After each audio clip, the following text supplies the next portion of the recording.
रहमानी साहब ने कहा अंग्रेज किसको क्या दे रहे थे।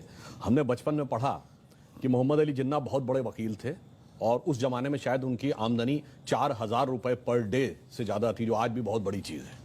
और मोतीलाल नेहरू उससे भी बड़े वकील थे। मैं पूछना चाहता हूं, ये उस जमाने में हजारों रुपए पर डे की आमदनी के लिए पेमेंट कौन करता था? किसी हिंदुस्तानी का मुकदमा लड़ रहे थे क्या? भारत तो बहुत गरीब था, हम तो अकाल और भूखमरी से झेल रहे थे। पेमेंट कौन कर रहा था? अंग्रेजों के मुकदमे लड़ रहे थे ना, इसीलिए तो।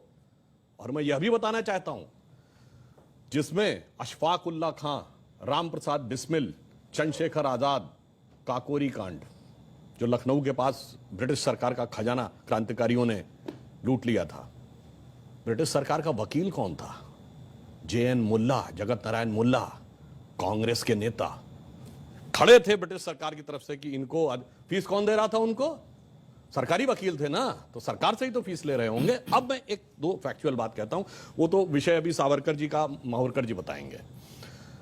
मैं एक बात कोट करता हूं, बहुत बड़े एक साहित्यकार हुए VS नायपॉल, जिनको 2003 में नोबेल पुरस्कार मिला है अपनी किताब एमंग द बिलीवर्स के लिए। उन्होंने बहुत पहले एक किताब लिखी, इंडिया द वुंडेड सिविलाइजेशन। उन्होंने कहा भारत दुनिया का एक विचित्र देश है, एकमात्र देश है जहां राष्ट्रवाद को बढ़ाने वाला नहीं, राष्ट्रवाद को कमजोर करने वाला इतिहास पढ़ाया जाता है। नंबर 2, उन्होंने कहा ये एकमात्र देश है जो अपने लिखे इतिहास को ऑथेंटिक नहीं मानता, दूसरों के लिखे इतिहास को ऑथेंटिक मानता। उन्होंने कहा ब्रिटेन में जाइए, कोई ब्रिटिश, फ्रेंच या जर्मन के लिखे इतिहास को नहीं मानता, कोई जर्मन, इटालियन या स्पेनिश के लिखे इतिहास को नहीं मानता।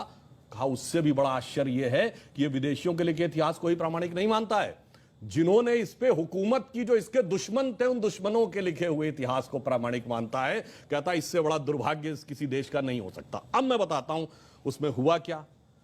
एक और उदाहरण बता रहा हूं सारे दर्शकों से। एक सवाल ये है, क्या सिलेक्टिवली भारतीय हीरो को दबाया गया? हाँ, मैं उसके 2 उदाहरण फैक्ट बता रहा हूं। मैं दर्शकों से कह रहा हूं, जाइए चेक करिए। एक KGB के जासूस था जिसका नाम था यूरी बेजनेव, जो भारत में पत्रकार बनकर 70 के दशक में रहता था। उसके संस्मरण पढ़िए। उसने लिखा, हमें एजेंडा दिया गया था कि भारत की संस्कृति को कैसे तबाह करना है और उसके लिए हम क्या क्या कर रहे थे। जो बात इन्होंने कहा कि नूरुल हसन साहब बने तो उसके बाद क्या हुआ वो छोड़िए। अब मैं एक उदाहरण बताता हूं। महमूद गजनी ने सोमनाथ का मंदिर तोड़ा। जवाहरलाल नेहरू ने डिस्कवरी ऑफ इंडिया में पेज नंबर 235 पे यह लिखा कि वो तो एक योद्धा था, उसका धर्म से कोई लेना देना नहीं था, उसने जो लूटपाट की है वो अपने किंगडम को इनरिच करने के लिए की है। जबकि हकीकत यह है कि खुद महमूद गजनवी के साथ आए हुए उसके राइटर उतबी उसने अपनी किताब तारिकुल यामनी में लिखा है कि जब उसने मंदिर पे कब्जा कर लिया और उसके पास राजा और पुजारी पहुंचे कि ये शिवलिंग मत तोड़िए, इसके लिए हम 1 करोड़ स्वर्ण मुद्राएं देने को तैयार हैं, और उसके सलाहकार गए तो जानते क्या जवाब दिया महमूद गजनी ने? कि मैं तोड़ूंगा जरूर, इसलिए कि कयामत के दिन मैं बुत फरोश के रूप में जाना जाऊं, बुत शिकन के रूप में जाना जाऊं, बुत फरोश के रूप में। यानी नहीं पता पढ़ाई जाती, यानी ट्रेवल, यानी मैं एक बुत फरोश का मतलब हुआ कि जो मूर्तियों के साथ बिजनेस कर रहा हो, उसके लिए नहीं, मूर्ति को तोड़ने। फिल्में हम लोग देखते हैं, युवा पीढ़ी को प्यार मोहब्बत की बातों में बड़ा आनंद आता है। एक लाइन और कह दूं तो, प्यार मोहब्बत की बात हो तो क्या नाम याद आते हैं? शाहजहां, नूरजहां, जोधा अकबर, सलीम अनारकली, शीरी फरहाद, लैला मजनू, यही पढ़ाया गया ना।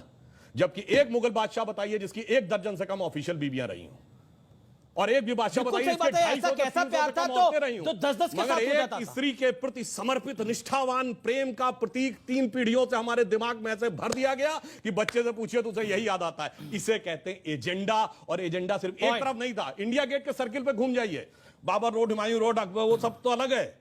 आपको मान सिंह रोड भी मिल जाएगी, मगर राणा प्रताप रोड नहीं मिलेगी।